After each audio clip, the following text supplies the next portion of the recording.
Hi guys, എല്ലാവർക്കും you can do ചാനലിന്റെ cooking സീരീസിലേക്ക് സ്വാഗതം. ചീര നമ്മൾ സാധാരണ ഉപ്പേരി ഉണ്ടാക്കൂല്ലേ? ചീരത്തണ്ട് ചിലപ്പോൾ നമ്മൾ സാമ്പാറിൽ ഇടലുണ്ട്. അപ്പം നമുക്ക് ചീരത്തണ്ടും കൊണ്ട് ഇത് രണ്ടും അല്ലാണ്ട് വേറൊരു ഐറ്റം ഉണ്ടാക്കാം. അപ്പം അമ്മ ഇന്ന് നമുക്ക് അതാണ് കാണിച്ചു തരാൻ പോകുന്നത്. ഓക്കെ അമ്മ പറയൂ. ഇന്ന് നമ്മൾ ഉണ്ടാക്കാൻ പോകുന്നത് ചീരത്തണ്ടും ചെറിയ ഉള്ളി ഉപയോഗിച്ചിട്ടുള്ള ഒരു തീയലാണ്. ഇത് ഞാനൊരു 4 തണ്ട് ചീരത്തണ്ട് എടുത്തിട്ടുണ്ട്. 15 ചെറിയ ഉള്ളി നല്ല ചെറുതായിട്ട് അരിഞ്ഞതാണ്. ഇത് രണ്ടുമാണ് മെയിൻ ഇൻഗ്രീഡിയൻസ്. ഇനി ഇതിന് തേങ്ങ വറുത്തിട്ടാണ് ഉപയോഗിക്കുന്നത്. തീയലിന് സാധാരണ ഉണക്ക തേങ്ങയാണ് എടുക്കേണ്ടത്. പിന്നെ 2 ടീസ്പൂൺ മുളക് പൊടി, 1 ടേബിൾ സ്പൂൺ മല്ലിപ്പൊടി, പിന്നെ 1 നെല്ലിക്ക വലിപ്പത്തിൽ പുളി, അത് പുളിവെള്ളത്തിൽ ഞാൻ പുളി വെള്ളത്തിലിട്ടിരിക്കുകയാണ്. പിന്നെ കറിവേപ്പില, കടുക് പൊട്ടിക്കാനുള്ള കടുക്, 3 വറ്റൽ മുളക്, ഉപ്പ്, വെളിച്ചെണ്ണ. ഇനി നമുക്ക് എങ്ങനെയാണ് ഉണ്ടാക്കുന്നത് നോക്കാം. ഇനി നമ്മൾ ഉള്ളിയും പിന്നെ ചീരയും കൂടെ വഴറ്റാൻ പോവാണ്. കടുകൊക്കെ നന്നായി പൊട്ടിക്കഴിഞ്ഞു. ഇതിലേക്ക് ചീരത്തണ്ട് ഇടുകയാണ്. ചെറിയ ഉള്ളി ഇതിൻ്റെ കൂടെ ഇടുകയാണ്.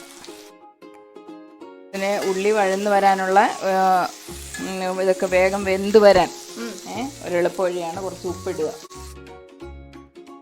നമുക്കിനി ഒരു കാര്യം ചെയ്യാം. ഇത് ചെറിയ തീയിലിട്ട് ഇടയ്ക്കിടയ്ക്കൊന്ന് ഇളക്കി കൊടുത്ത് വഴറ്റുന്ന നേരം കൊണ്ട് അടുത്ത ചീനച്ചട്ടിയിൽ നമുക്ക് വേണേൽ തേങ്ങ വറുത്തെടുക്കാൻ പറ്റും. ഇനി അടുത്ത ചീനച്ചട്ടി ഞാൻ കത്തിക്കാൻ പോവാണ്. ഇനി നമ്മൾ ഈ ചീനച്ചട്ടിയിൽ തേങ്ങ വറുക്കുകയാണ്. തേങ്ങ ഇട്ട് കഴിഞ്ഞു. തേങ്ങ ഇട്ടിട്ട് ഇത് നന്നായിട്ട് ഇളക്കി കൊടുക്കുക. എണ്ണ ഒഴിക്കേണ്ട ആവശ്യമില്ല, കാരണം ഇത് നല്ല ഉണങ്ങിയ തേങ്ങ ആയതുകൊണ്ട് അവസാനം എണ്ണ നന്നായിട്ട് തേങ്ങ, കാരണം ആ പാകത്തിന് എണ്ണ തെളിഞ്ഞു വരുന്ന പാകത്തിന് ഇത് വറുത്തെടുക്കേണ്ടതുണ്ട്. ഇതിലേക്ക് 2 കറിവേപ്പില ഇട്ട് കൊടുക്കുക. തേങ്ങയിലിട്ട ബാക്കി കറിവേപ്പില ഞാൻ ഉള്ളിയിലേക്ക് ഇട്ടു.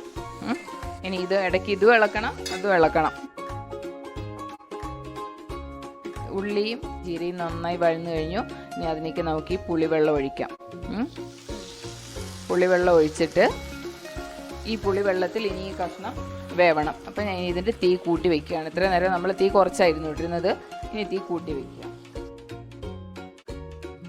തേങ്ങ ആദ്യം നമ്മൾ ഇട്ടപ്പം നല്ല ഫുൾ ഫ്ലെയിമിലായിരുന്നു വെച്ചിരുന്നത്. ഒരുവിധം തേങ്ങ ഇങ്ങനെ കളറ് മാറി വരാൻ തുടങ്ങിയപ്പം ഞാൻ അതിൻ്റെ തീ കുറച്ച് വെച്ചിട്ടുണ്ട്. നമ്മുടെ തേങ്ങ മൂത്ത് കഴിഞ്ഞു. ഇനി ഈ തേങ്ങയിലേക്ക് നമ്മൾ മുളക് പൊടിയും മല്ലിപ്പൊടിയും ഇടുകയാണ്. ഇനി ഞാൻ തീ ഓഫ് ചെയ്യാണ്. ഈ തേങ്ങ ആറുമ്പം ഇത് നമ്മൾ മിക്സിയിൽ പൊടിക്കണം. ഒരല്പം പോലും വെള്ളം ഒഴിക്കാൻ പാടില്ല. മിക്സിയിൽ അരവ് റെഡിയാക്കി കഴിഞ്ഞു. ഇത് നോക്കിക്കാൻ അതിനകത്ത് തേങ്ങ എണ്ണ തെളിഞ്ഞു വരുന്നുണ്ട്, കണ്ടോ? ഇനി നന്നായിട്ട് ഫൈനായിട്ട് പൊടിച്ചെടുത്തതാണ്. ഇനി നമ്മളിത് അരവിലേക്ക് ഈ കഷ്ണമൊക്കെ വേവിച്ചതിലേക്ക് ചേർക്കുകയാണ്.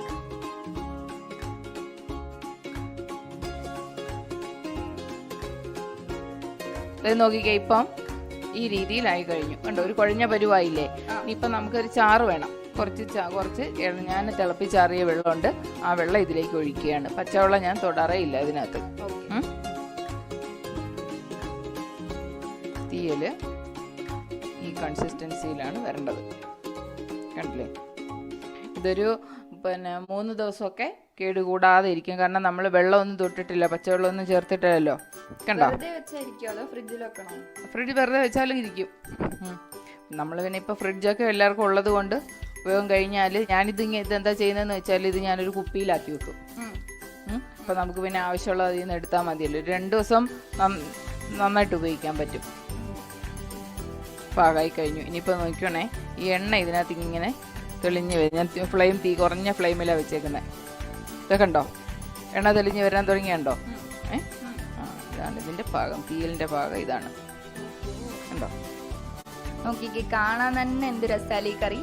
അടിപൊളിയാണ്. നമുക്ക് മീൻകറി പോലെ നമുക്ക് വെച്ച് കൂട്ടാൻ പറ്റുന്ന ഒരു കറിയും കൂടെയാണ്. വെക്കുന്നോറും ടേസ്റ്റ് കൂടും. ഇത് തണുത്ത് കഴിഞ്ഞാൽ നല്ല ടേസ്റ്റ് ആവും. ഓക്കെ, അപ്പം എല്ലാവരും ട്രൈ ചെയ്യുക. ഇതെന്തായാലും ഉണ്ടാക്കി നോക്കണം. ഒരു 2 ദിവസം വെച്ചിട്ടൊന്ന് കഴിച്ചു നോക്കണം. എന്നിട്ട് അതിൻ്റെ ഡിഫറൻസും എന്തൊക്കെ ടേസ്റ്റിൻ്റെ സ്പെഷ്യാലിറ്റീസ് ഉണ്ടോ അതൊക്കെ നമുക്ക് കമൻറ്റ് വഴി അറിയിക്കണം. സോ എല്ലാവരും ട്രൈ ചെയ്യുക. സബ്സ്ക്രൈബ് ചെയ്യാത്തവർ എന്തായാലും സബ്സ്ക്രൈബ് ചെയ്യണം. ചെയ്തവർക്ക് ഒരുപാട് നന്ദി. ഇനിയും മുമ്പോട്ട് സപ്പോർട്ട് ചെയ്യാം.